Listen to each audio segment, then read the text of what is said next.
ini secara spesial pengajian Ahad pagi kita ini mengangkat tema kesejarahan Muhammadiyah di dunia. Yang ini tidak bisa dilepaskan dari kesejarahan Islam di bumi Bali. Sehingga insya Allah narasumber yang hadir di pagi ini orang-orang yang belakangan kita tahu fokus sebagai pemerhati. Walaupun saya secara pribadi tahu beliau-beliau yang berkiprah di forum pemerhati sejarah Islam Bali ini adalah orang-orang yang menghibahkan waktu dan ilmunya untuk bagaimana sejarah Islam di Bali ini tidak tergelam oleh hiruk-pikuk percaturan sosial, politik, budaya atau masyarakat agama. Karena peran sejarah umat Islam di Bali ini tidak saja memberikan gambaran bagaimana Islam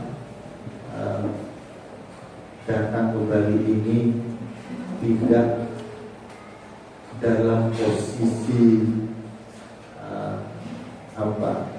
menjadi sumber konflik, sumber kerusuhan, bahkan sumber yang dianggap oleh sebagian pihak belakangan pencipta huru-hara.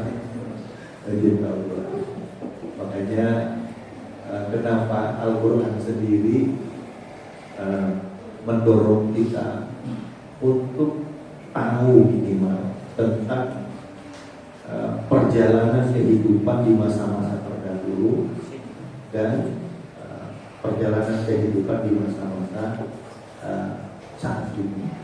Dan jayanya satu bangsa itu juga sangat ditentukan oleh seberapa cerdas bangsa itu memaknai sejarah.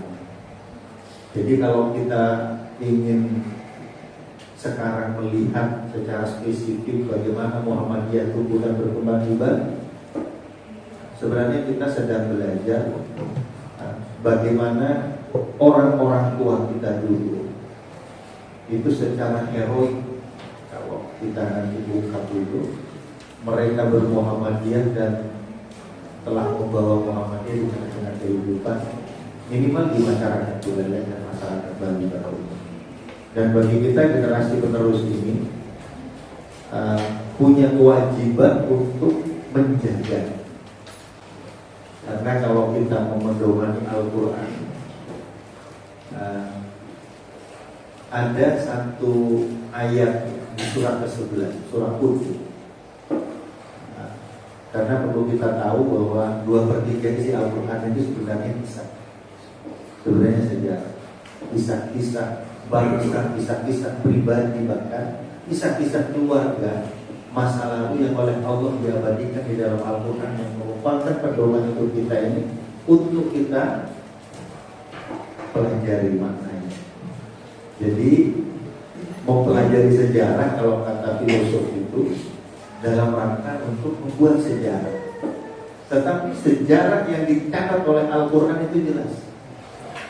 Kasyajaratin thayyibah, pohon sejarah yang membawa pada kebaikan. Walaupun Al-Quran juga bercerita tentang pohon-pohon keburukan yang menjadikan manusia itu rapuh, yang menjadikan manusia itu luruh dan bahkan diazab oleh Allah Subhanahu wa Ta'ala. Hanya dengan belajar sejarah, bagi kita khususnya warga Muhammadiyah, saya sering mengungkapkan di beberapa kesempatan, perjuangan orang tua kita dulu itu jauh lebih memerlukan semacam heroisme, nilai kepahlawanan, karena besarnya tantangan. Dan sejarah Muhammadiyah Buleleng itu secara legal, karena sampai saat ini yang terdokumentasikan di Sekretariat Muhammadiyah itu, kita ini ditetapkan sebagai organisasi resmi cabang dari pimpinan pusat Muhammadiyah itu di tahun 1939. Jadi belum kita merdeka pun Muhammadiyah itu sudah merdeka. Logikanya kalau tahun 39 kita ditetapkan, artinya merintis berdirinya Muhammadiyah itu tentu jauh sebelum tahun itu. Karena Bestur Muhammadiyah, pimpinan pusat Muhammadiyah di era itu tentu mengeskakan status kedudukan kita di Buleleng ini setelah secara angsa, baik secara administratif maupun struktur, kita ini memang layak untuk ditetapkan sebagai cabang atau pimpinan daerah Muhammadiyah di Singaraja atau di Buleleng. Maka teman-teman sekalian, saya ingin memberikan semacam penguatan bahwa apa yang kita lakukan dengan mengkaji dan belajar sejarah ini bagian dari spirit yang didorong oleh Al-Quran. A'udzubillahi minasyaitonir rajim. Wa kullan naqussu 'alaika min anba'ir rusuli ma nuthabbitu bihi fu'adak wa ja'aka fi hadithil haqq wa mau'izatu wa dzikra lil mu'minin.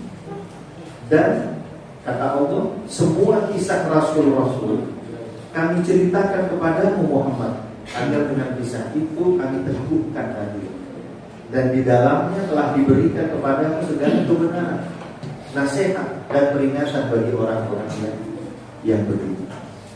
Jadi inilah yang kita jadikan pegangan, bahwa ketika kita mempelajari sejarah kehidupan, sejarah kebangsaan, sejarah orang-orang yang oleh Al-Quran ditampilkan di dalam Al-Quran itu, kalau tidak ada 4 hal yang menjadi targetnya. Pertama adalah untuk meneguhkan hati, nutabbitu bihi fu'ali. Jadi kalau kita sekarang banyak tahu tentang bagaimana Muhammadiyah dikembangkan di Buleleng, ini harapannya supaya kita punya ketetapan hati bahwa berjuang di Muhammadiyah bukanlah sebuah perjuangan sia-sia. Apalagi kita tahu sebagai warga Muhammadiyah bahwa Muhammadiyah ini adalah bagian dari gerakan Islam, dakwah amar ma'ruf nahi munkar. Jadi mendakwahkan Islam ini adalah bagian yang harus kita yakini sebagai penunaian perintah Allah kepada kita. Mudah-mudahan kita bisa mendapatkan kebenaran, kemudian merasa dinasehati, dan kita merasa diingatkan untuk terus berada di dalam kebaikan-kebaikan. Dan yang paling jarang disentuh itu, umat ini dikenalkan dengan sejarahnya, sehingga menjadi ironi kalau ada orang Islam justru tidak tahu dengan sejarah keislaman. Dan bicara sejarah, ada 2 hal yang selalu menempel di situ: waktu dan tempat. Makanya para ahli sejarah kenapa kemudian menggunakan periodisasi itu supaya apa? Semacam simplifikasi, supaya sejarah itu dipahami sesuai dengan waktunya, sesuai dengan periode. Periode kita itu sejarahnya jangan textbook niru bagaimana dulu. Ini kalau Bung Hajar Profesor Jumar yang cerita kita punya BKIA dulu, itu pakai jimpitan. Nanti ke rumah-rumah, satu jimpit dikumpulkan sekilo. Coba itu bayangkan kalau kita lakukan sekarang, tentu jauh dari kata efektif. Tapi di era itu, maka cara itu adalah cara yang sangat efektif. Jadi tidak secara textbook kemudian kita. Sekarang yang bisa dilakukan adalah membangun jejaring, membangun komunikasi dengan pihak-pihak yang bisa mendatangkan. Saya kira itulah salah satu kenapa kita perlu belajar sejarah. Tapi semangatnya sama, semangatnya untuk mengabdi, semangatnya untuk berjuang untuk kejayaan. Assalamualaikum warahmatullahi wabarakatuh. Bicara pertama, Ketut Muhammad Soeharto yang menjelas di Bali, asal Pengayaman, dan beliau selain ketua HCI, Ikatan Pendidikan Muslim Indonesia Porda Buleleng. Beliau juga aktif di Forum Pemerhati Sejarah Islam Buleleng, itu komunitas yang terus mengkaji tentang sejarah-sejarah masuknya dan peran umat Islam yang ada di Buleleng khususnya dan tentunya di Bali. Beliau juga Pak Harto ini pernah juga penulis buku judulnya Ensiklopedia Desa Muslim Pegayaman, dan itu yang mengungkap tentang apa, siapa, dan juga tentang hampir semua aspek Pegayaman ada di buku itu. Saya kira juga itu cukup ya. Beberapa aktivitas juga dilakukan oleh Pak Harto, misalnya dia aktif di Tagana, kemudian aktif di Lantik dan Sia aktif, karena memang dia sudah lansia seperti saya.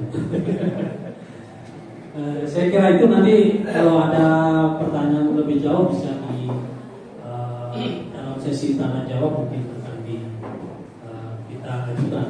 Kemudian pembicara kedua Pak Dodi, saya kira tidak asing bagi warga Muhammadiyah Buleleng. Beliau salah seorang wakil ketua pimpinan daerah Muhammadiyah Buleleng yang menjadi di Majelis Detachment dan Majelis Perpustakaan Informasi.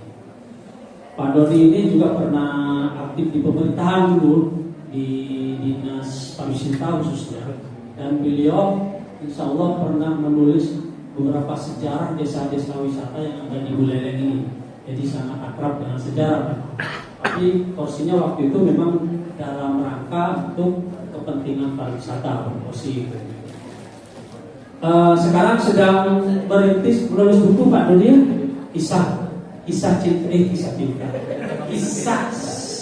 kisah beliau bagaimana bergulat bisa dari dulu di agama sebelumnya sampai sekarang menjadi agama Islam yang sudah menemukan kawitan.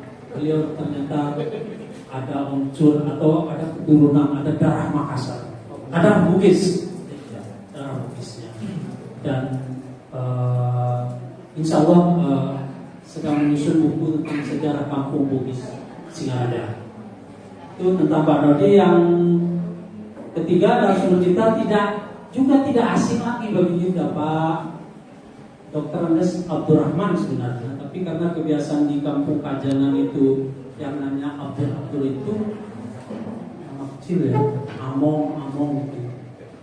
Kalau Pak Harto adalah Ketut, Pak Dodi itu memang asli Sunda. Pak Among juga asli Bali. Ada komangnya Pak Among ya, Komang Abdurrahman. Itu sebenarnya ada itu, cuma itu tidak di ini, tapi panggilan nenek atau kakek dulu kepada Pak Among itu memang betul Pak Among ya? Itu tidak ada yang tahu. Inilah kita beruntung hadir pada hari ini tahu sebenarnya Pak Among pun juga di Bali yang Muslim.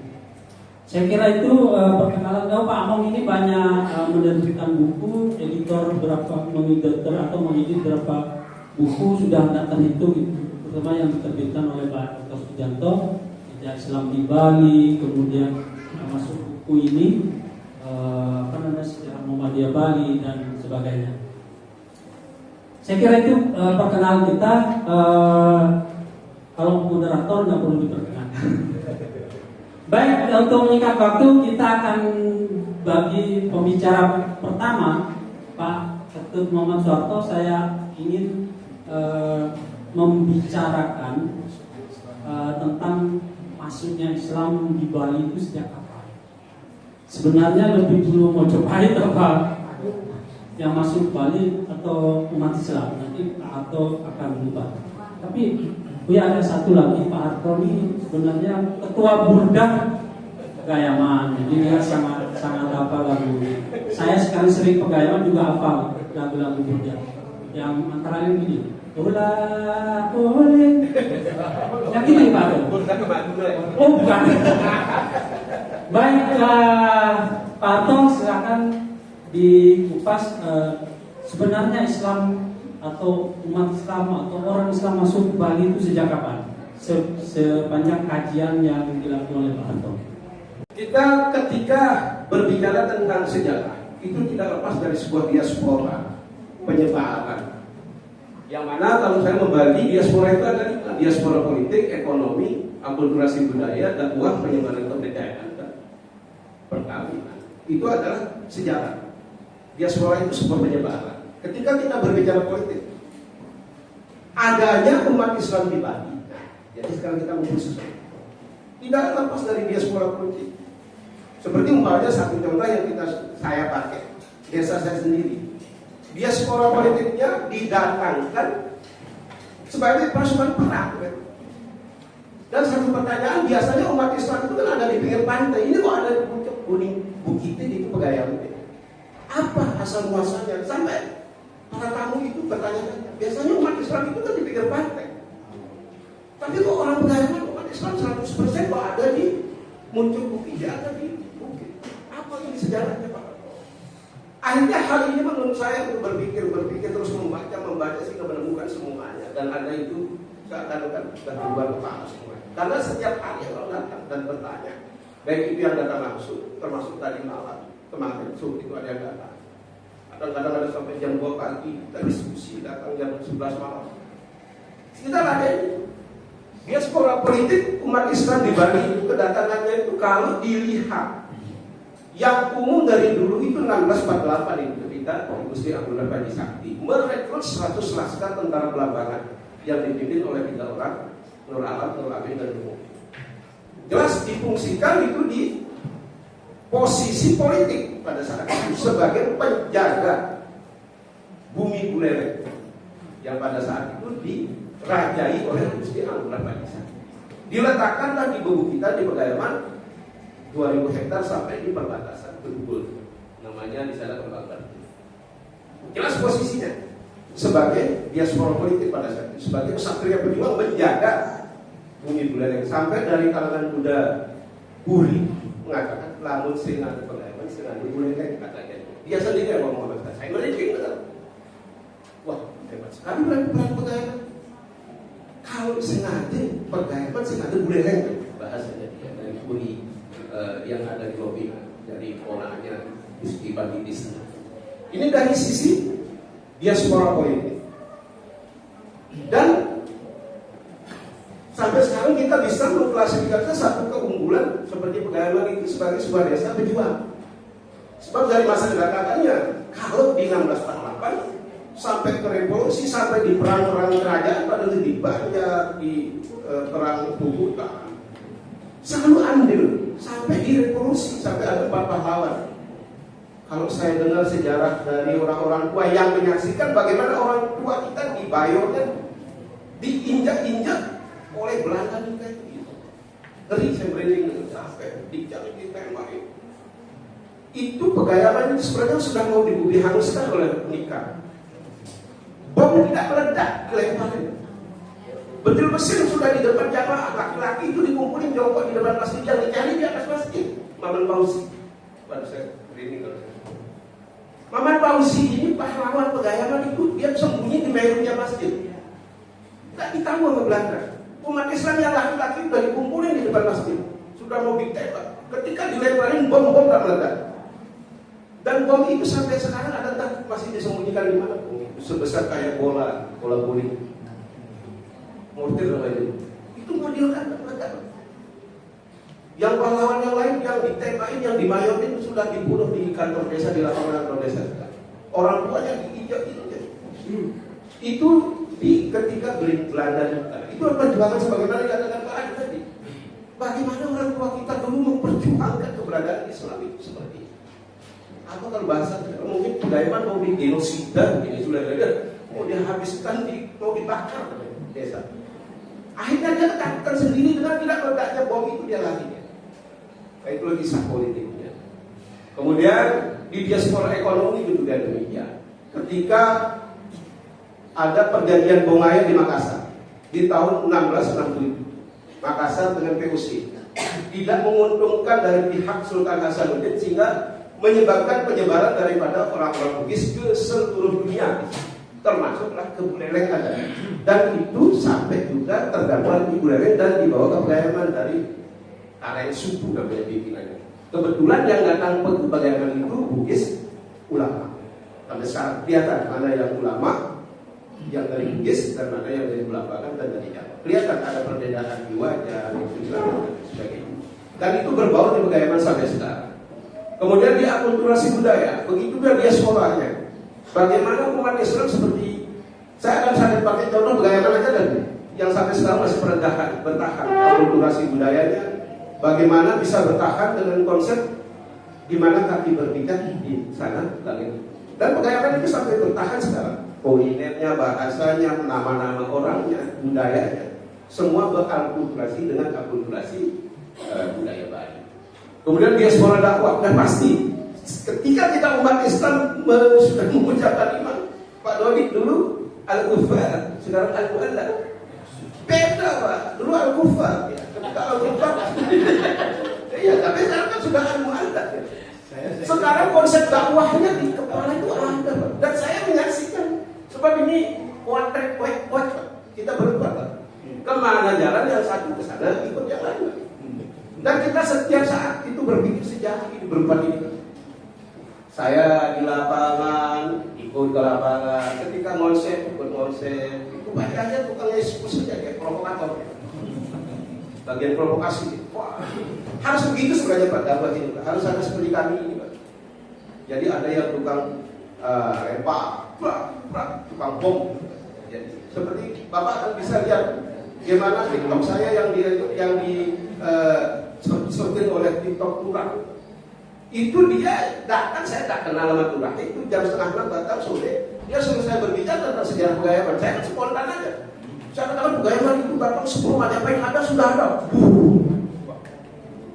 Besoknya di-share langsung 1.000 yang tanggapan yang jelek dihujat-hujatkan. Seakan-akan saya itu merusak sejarah Bali.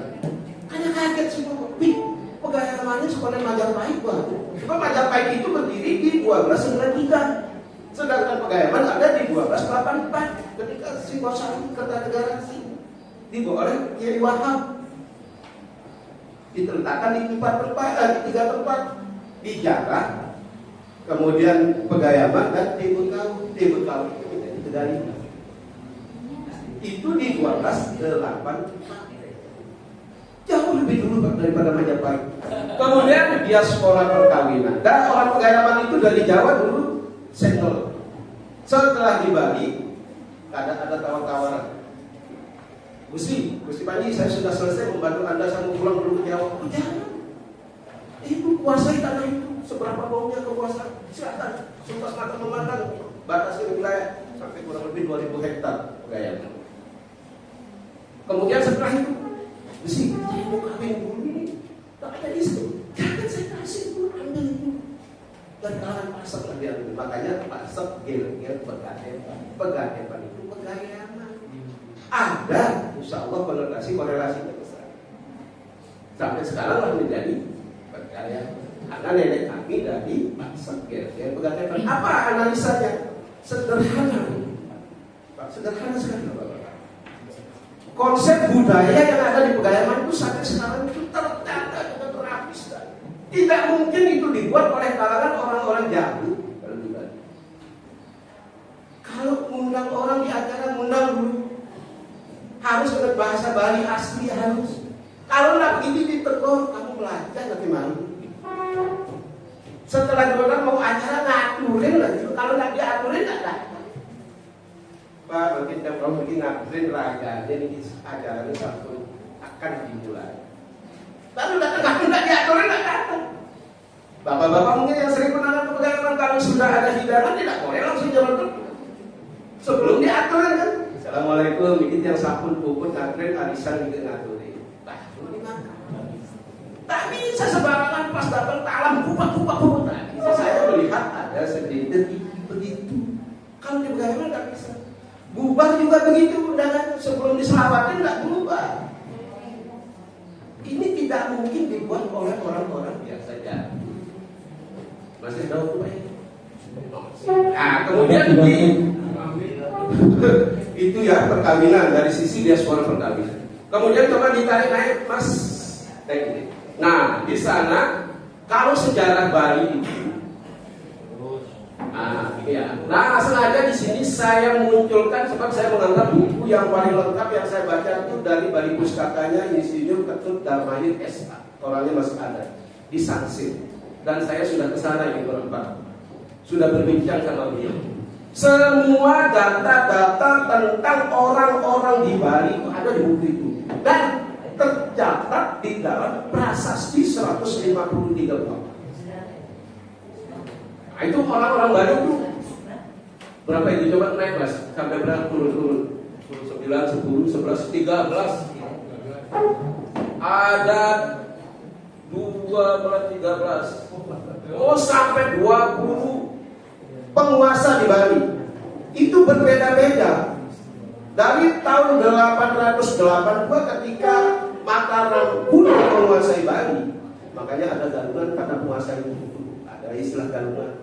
Sampai di 989 itu dua keturunan dari Mataram Kuno dan Sriwijaya, Singamandawa dan Singadawa.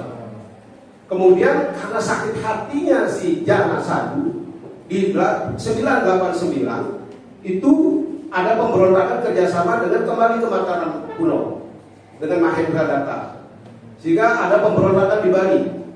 Kemudian lagi menurunkan di sana. Nah, pernikahannya antara anaknya Udayana, yaitu yang melahirkan Erlangga, yaitu di 1016. Kemudian sampailah terakhir kalau perkembangan Islam itu sampai ke Gelger di dalam Sandringan. Yang pertama tahun yang saya sebutkan tadi di 1284 ketika yang membawa itu adalah Singosari lewat Kiai Wahab. Kemudian di tahun 1648 itu dibawa oleh pasukan yang 100 laskar tadi dengan 3 pimpinan di Nur Alam, Nur Awin dan Nur Mubin pada zaman kerajaan Panji Sakti. Akan tetapi di Gelger di tahun 1383-84 itu Islam juga datang katanya di sana 40 orang menjelang kematiannya Hayam Wuruk, yaitu periode kedatangan Islam di Bali. Nah, kemudian di 1667 diaspora politik dan ekonomi dari perjanjian Bomaya yang ada di Sulawesi, Sultan Hasanuddin, yang menyebabkan orang-orang Bugis tersebar di seluruh Nusantara dan bahkan dunia. Dan termasuklah di Buleleng, di Pegayaman, di Sansit, di pinggir pantai Kampung Bugis, kemudian sampai ke barat di Sumber Timur. Itu semua sudah kami jelajahi semua. Nah, jadi kira-kira perkembangan Islam di Bali seperti itu. Kemudian muncullah organisasi-organisasi Islam yang menguatkan secara kelembagaan bagaimana Islam dan keberadaannya di Bali. Seperti Muhammadiyah tadi di 1933 ya Pak Lania. Ya, 39. Nah, kemudian kita tahu NU juga ini sebagai penguat semua. Artinya dengan kelembagaan politik, dengan kelembagaan pendidikan, sosial. Sebab saya ada catatan di skripsinya almarhum Pak Kedut tadi Medinasin. TK Aisyah itu berdiri, coba diluruskan ya. Kalau di catatan saya itu di 1945. 45 sebenarnya.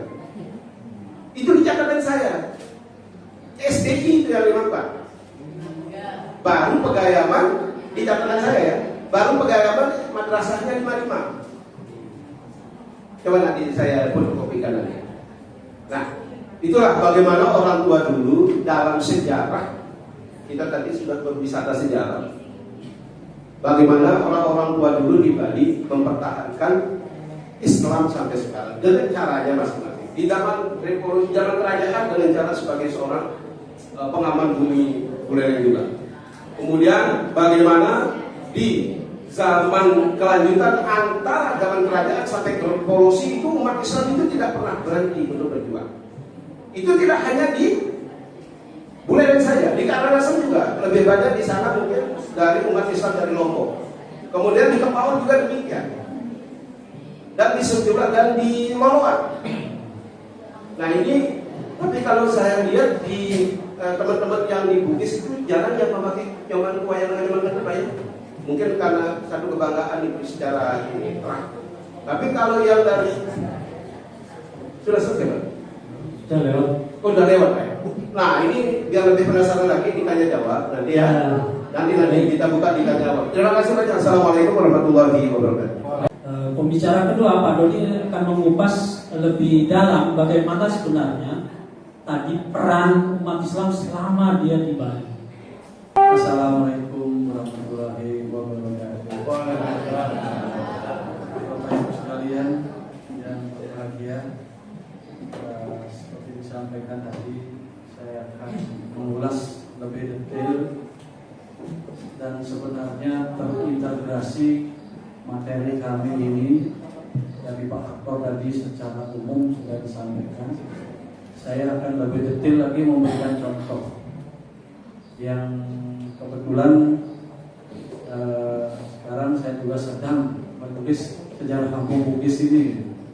Kalau tidak ditulis, segera orang-orang yang peduli nanti sudah tidak ada, kampung Bugis tinggal nama aja, tetapi tidak ada orang Bugis di dalamnya. Saya bangga sebenarnya disampaikan tadi, setelah saya tahu Kawitan ternyata saya orang Bugis. Bahkan tidak sembarangan orang Bugis, saya dari kalangan Ince. Kalangan Ince itu adalah, kalau di Makassar sendiri adalah abdi dalam raja. Jadi kalangan cendekiawan. Jadi kalau di dalam abdi dalam itu orang-orang Ince ini adalah pemikirnya, pengonsep segala kebijakan raja yang selanjutnya disampaikan. Nah, itulah yang saya dapatkan tentang diri saya, dan saya jelaslah sangat bangga, bersyukur setelah menjadi Islam sekarang, dan saya rasakan luar biasa, jauh lebih baik. Itu saya pengakuan saya. Mungkin kalau yang belum merasakan Islam tidak akan seperti itu pengakuan, kalau hanya dari jadi saya sebenarnya sudah sampaikan juga materinya ke panitia yang bisa disebarkan, sehingga materi saya ini ada 7 halaman. Kalau dari 15 menit itu sudah tidak mungkin. Dan materi ini cenderung seperti karya ilmiah, karena saya ambil dari beberapa referensi dan saya cantumkan di halaman terakhir. Jadi yang saya bicarakan sekarang ini tentunya tidak buatan saya pribadi, tetapi saya berselancar membaca referensi yang terkait dengan Islam utamanya. Dan contoh seperti di awal, kalau kita berbicara Islam, ya, secara historis kita tidak bisa lepas dari orang-orang Bugis. Ya, bukan berarti saya hanya mengedepankan Bugis, tapi dari sana sejarahnya. Baru setelah itu Bugis di Bali ini baru ada Madura, kemudian dari Jawa dan lain sebagainya. Nah, orang-orang Bugis itu sudah tidak asing lagi di Nusantara. Jadi setiap melihat perahu, apalagi yang terkenal dengan perahu pinisi, itu sudah pasti ini Bugis. Nah, itu yang secara umum. Tapi sebenarnya mereka dengan perahu ini kan seolah-olah orang Bugis itu pelaut, ya. Nah, ini anggapan ini tidak 100% benar, karena pada dasarnya orang Makassar, Bugis ini adalah petani, ya, mereka petani. Jadi kenapa jadi pelaut? Nah, inilah satu masa dinamika politis, ekonomi dan lain sebagainya yang menyebabkan mereka harus menjadi pelaut seperti itu. Tapi tidak salah, Bugis juga pelaut, tapi dasar di awal Bugis itu petani. Nah, selanjutnya ada menyatakan Bugis pelaut ini bajak laut. Ini bajak laut tentunya kalau sekarang dipikirkan sesuatu yang perbuatan kriminal. Tapi kita tidak bisa menolak karena ada, dimanapun itu pasti ada. Zaman itu tidak ada begal, tidak ada rampok atau pistol, tetapi yang dijarah atau yang dirampok adalah barang-barang perdagangan. Dan bajak laut itu sebenarnya bukan khusus dia bajak laut. Ini kalau dari Madlangi ya, saya baca referensi yang berbahasa Inggris. Madlangi itu menyatakan bahwa Bugis ini sangat mahir di laut. Dia tahu ilmu di laut bagaimanapun badai dia bisa. Kapan waktu bagus berlayar dia tahu.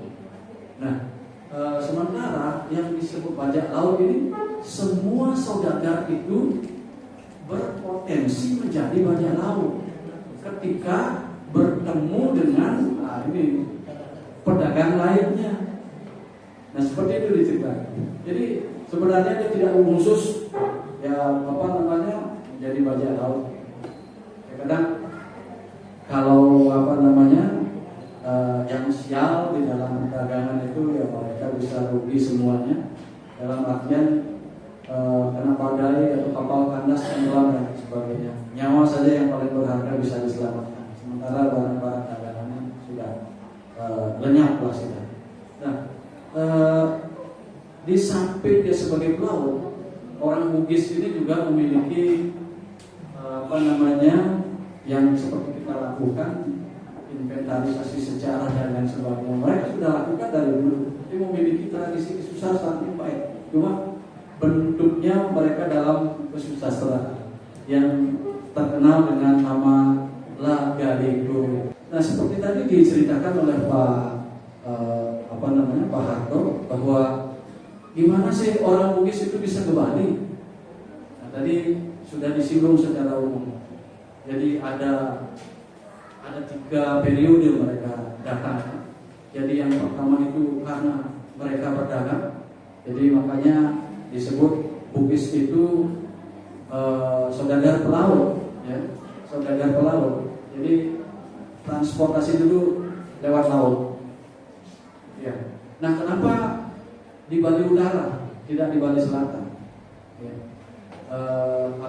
Mereka melakukan berlabuh gitu. Karena gelombang di Bali Utara cenderung lebih tenang dibanding Bali Selatan. Meskipun di Bali Selatan di Kepauan itu ada orang Bugis, tetapi yang di Kepauan itu adalah pelarian dari runtuhnya Kesultanan Hasanuddin tadi yang disampaikan oleh Pak. Mereka itu pasukan perang, armada laut yang bersembunyi di berbagai pelosok di Nusantara agar tidak ditangkap oleh Belanda. Jadi kalau yang terdekat di sini kan ada di Teluk Pampang. Teluk Pampang itu tempat bersembunyinya para armada laut dari Sultan Hasanuddin. Mereka pada perang, termasuk Kampung Bugis. Kampung Bugis ada pasukan perangnya yang ada di sini. Ya, nah itu jadi mereka itu sebenarnya saudagar laut. Kemudian yang kedua periode ketika runtuhnya Sultan Hasanuddin di ke-17 ya, di sana 1667 sampai 1669 di sana. Kemudian yang ketiga itu ya diaspora biasa karena migrasi, misalnya ingin mendapatkan keberuntungan di daerah lain, jadi mereka melakukan perjalanan ke seluruh Nusantara termasuk ke Bali dan pulau-pulau lain yang dekat di Bali. Ya, sebenarnya saudara-saudara Bugis itu ada disambutkan banyak sekali. Pokoknya pulau-pulau kecil di sana itu. Ya. Nah, Pulau Sapukan ini kan dikelilingi oleh pulau-pulau lain yang lebih besar. Padahal Pulau Sapukan kecil ya, kecil. Tetapi kenapa di sana pertama kali ya? Mungkin dari segi analisa karena dulu diburu oleh Belanda, carilah tempat yang paling tersembunyi kan begitu. Jadi diambil tengah-tengah, tidak di pinggir. Kalau di pinggir gampang ditemukan. Cuma dengan Pulau Pampang. Pulau Pampang itu kalau dilihat dari peta itu kan masuk sekali ke dalam. sehingga patroli Belanda yang hanya di pinggir di lautan itu tidak akan melihat perahu-perahu armada yang masih ada meriam itu dari Kesultanan itu tidak akan ketemu, termasuk di Jembrana. Ya, jadi di Jembrana itu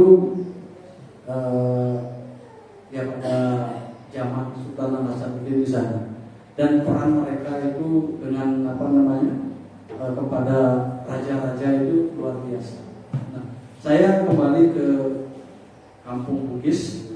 Kampung Bugis ini saya mempercepat ya, karena semua materi sudah di tangan Bapak Ibu semuanya, sehingga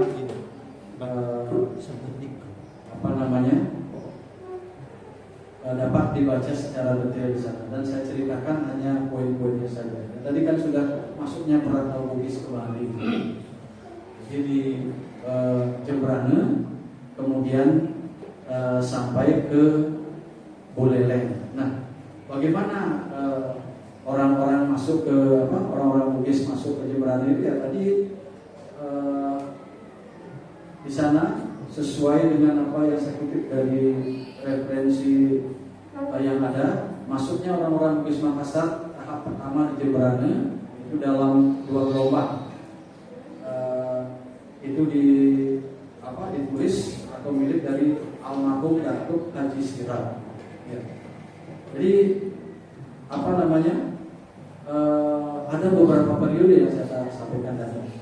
Nah, selanjutnya mungkin yang paling penting, karena kita di Buleleng sekarang, masuknya orang-orang Bugis Makassar di Buleleng. Nah, menurut referensi pada tahun 1676 ini sudah terkait dengan runtuhnya Sultan Hasanuddin, di mana armada perang mereka berhamburan ke seluruh Nusantara termasuk Bali.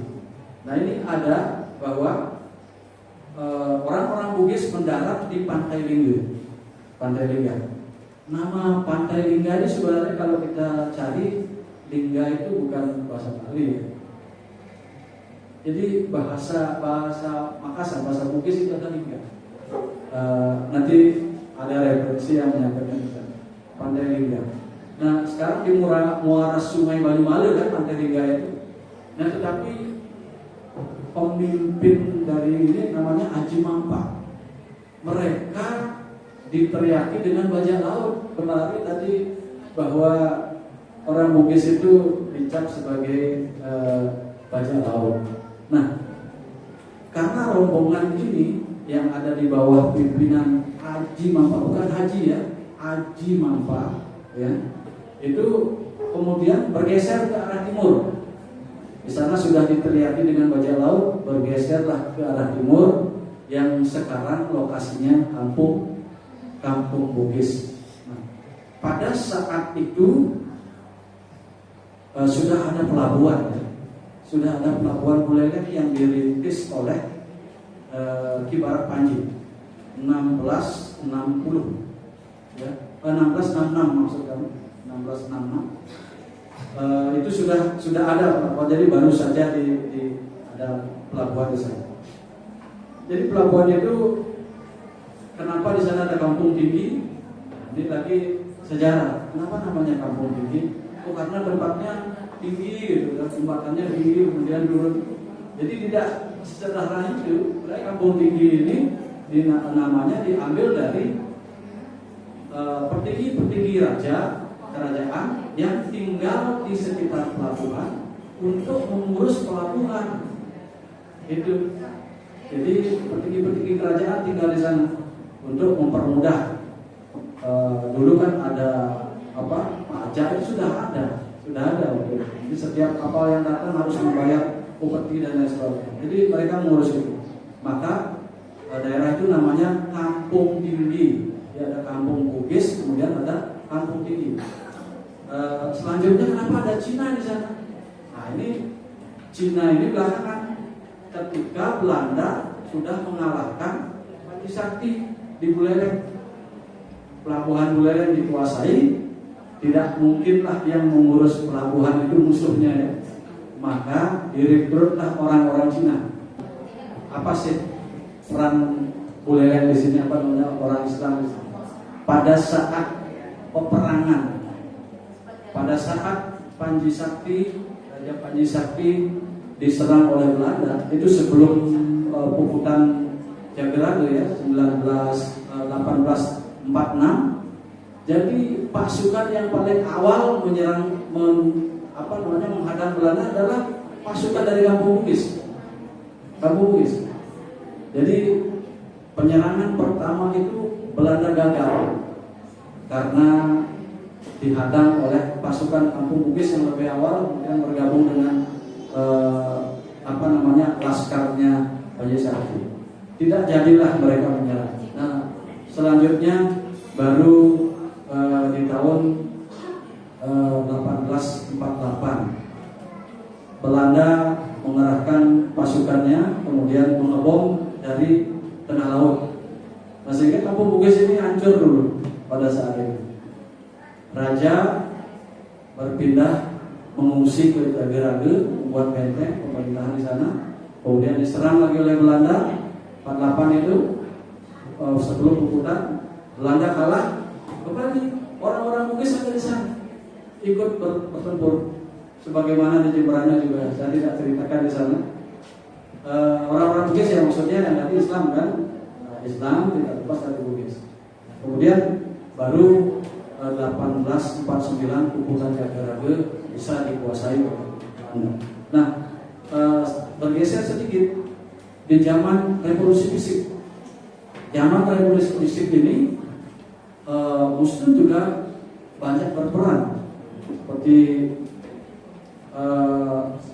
ada beberapa contoh, misalnya perlawanan rakyat pejuang Islam dari kampung Islam yang sekarang namanya Kampung Singaraja. Sayang sekali sudah dirubah.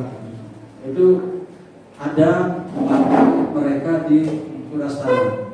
Itu ada namanya Fauzi dan kawan-kawan dari desa Pegayaman. Ada juga Fauzi dan kawan-kawan dari Pegayaman. Kemudian dari Kampung Bugis juga ada tokoh kita yang meskipun tidak gugur dalam perjuangan, Pak Anang Ramli, Dewi pahlawan ya, yang ketika kejadian menurunkan bendera Belanda di Pelabuhan Buleleng, sebenarnya beliau yang menurunkan itu. Tetapi ketika diserahkan kepada petugas jaga pada waktu itu, maka nama beliau hilang. Jadi seolah-olah, ya saya tidak sebut namanya, sekarang sudah menjadi nama jalan, nama pahlawan. Mungkin juga dia pahlawan. Tetapi yang menurunkan bendera Belanda itu adalah anak Ramli, diserahkan kepada petugas di sana, dan petugas di sana inilah yang diekspos seperti itu. Seperti ada juga analis A.M. Amin, seorang gadis dari Makassar. Jadi dalam perang kemerdekaan, ini kan revolusi fisik 1945-1949. Jadi itu menjadi pahlawan juga di sana. Nanti mungkin Pak Amung bisa lebih detail karena analis A.M. Amin ini adalah Muhammadiyah ya. Jadi pendiri NA yang di awal di Buleleng. Kapan Muhammadiyah masuk di Buleleng? Kalau kita ambil periodisasi, pertama adalah periode kolonial. Dari mulai lahirnya 39 sampai dengan 42, 45 malah. Periode kolonial kan ada dua, zaman Belanda dengan zaman Jepang kan, 44 sampai 43. Baru masuk ke era kemerdekaan 45 sampai dengan 50-an. Setelah 50 masa kemerdekaan sampai kepada masa Orde Baru awal 1968 sesuai dengan buku ini. Nah, jadi kalau periodisasi kita lihat bagaimana perkembangan secara umum, memang dinamikanya sangat ya kalau kita bilang luar biasa ya tantangannya. Bayangkan saja waktu zaman kolonial itu pertama sekolah-sekolah itu belum ada, masa kita belum ada di sekolah. Itu Muhammadiyah melahirkan KIS itu untuk supaya kalangan muslim bisa sekolah gitu. Kalau di sekolah ini belum ada yang muslim menurut kata. Nah, yang menyediakan sekolah ini yang menarik itu adalah rumah Mekal Kajanan. Mekal Kajanan itu Mekal Gusti Kajanan itu rumahnya di timur Kampung Kajanan. Itu adalah rumah dari Panji Sakti. Ya, Mekal dia yang menyimpangkan. Jadi padahal sudah ada hubungan dengan Muhammadiyah warga 9. Baru kemudian pindah tahun 41 kita dalam Penogoro, itu ada fotonya dalam buku ini. Jadi pindah di sana sampai dalam tahun 42 dibekukan sebab kebijakan pemerintah kolonial, pemerintah pendudukan Jepang membekukan semua organisasi yang ada, ya, tidak diizinkan karena dikhawatirkan akan menjadi sumber nasionalisme. Nah, itu membuat jadi dibawa. Cuma beberapa personel dari Muhammadiyah banyak terlibat dalam perjuangan. Kemudian Pak Makam itu masuk ke Pak. Tetapi yang seperti kita baca dalam sejarah, pembela tanah air di pasukan dibentuk oleh Jepang, ya. Jadi beliau masuk sana militer itu. Nah, di samping juga Amin ya, juga terlibat. Nah, sampai zaman proklamasi masih juga belum bisa hidup. Jadi ini baku ini karena berapa periode tidak punya aktivitas kecuali orang perorangan saja. Nah, zaman revolusi fisik, nah ini juga akan merapikan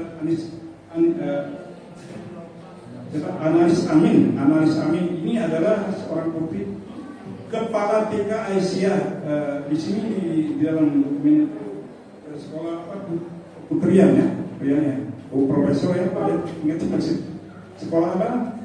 Analis Amin ya.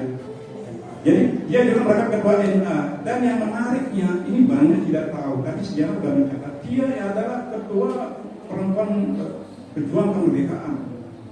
Dia langsung di pasukan yang saya lupa nama pasukan perempuan pada zaman perjuangan. Ketuanya itu dia diboleh. Dan itu yang mengatakan begitu adalah teman-teman yang bukan dari kita, teman-teman yang Hindu. Jadi mereka berpihak macam ini. Waktu itu asal di Gayamang Pak markas perjuangan ada di Gayamang. Akhirnya beliau meninggal di rumah sakit karena sakit. Bukan karena terpuruk, karena sakit. Tapi dia tetap menjadi incaran dari pihak kolonial waktu itu karena dia menjadi tahu. Nah itu misalnya contoh. Nah kemudian pada periode 68 ini mulai Orde Baru, nah di sini zaman revolusi zaman apa? Setelah digagaskan. Nah dalam sejarah di Muhammadiyah ini diceritakan di sana ada bagian-bagian yang berhubungan dengan peristiwa itu yang penting sekali. Ini mungkin tidak ditemukan dalam buku lain, khususnya sejarah lokal dari Guler. Bagaimana hubungannya Muhammadiyah dengan peristiwa ketika itu?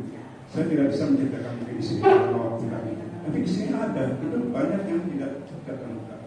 Nah, itu periode. Jadi dengan demikian, kalau kita telusuri selama beberapa periode, memang sebenarnya ini periode paling pahit di era Muhammadiyah di Guler. Oleh karena jangan heran perkembangannya kelihatan agak tersendat. Kalau kita banding secara umum lah, kenapa sekarang ke Denpasar jauh dengan Singaraja? Ya karena memang jalan sejarah agak berbeda. Denpasar itu tahun 53. Nah itu yang mendirikan juga namanya Pak Saihan. Itu adalah pejuang dari Sulawesi yang melarikan diri dikejar oleh, saya belakangan baru tahu dikejar oleh Belanda. Jadi melarikan diri terus tangkap di Sulawesi. Kemudian dia ditawan atau ditangkap, dipenjarakan di Seriret, di Singaraja, tapi ditempatkan di Pengastuan. Rupanya diam-diam di sana memfoto HW. Itulah sebabnya itu ada foto HW lama. Itu saya juga gimana ini? Ternyata Pak Saihan ini adalah aktivis Muhammadiyah, pemuda Muhammadiyah. Nah kemudian beliau pindah ke Denpasar tahun 53 mendirikan Muhammadiyah. Tapi beliau itu seorang tentara militer, pangkatnya kapten. Dan terakhir akhirnya setelah juga di Jakarta meninggal. Jadi itu kan kaitannya. Nah kalau kita lihat periodenya, pertama negara tahun 34, Singaraja 39 dan negara tahun 53 sampai tahun 1968. Jadi sekarang tidak disuka. Ini tantangan buat kita untuk menuliskan periode berikutnya supaya tidak terpenggal sejarahnya.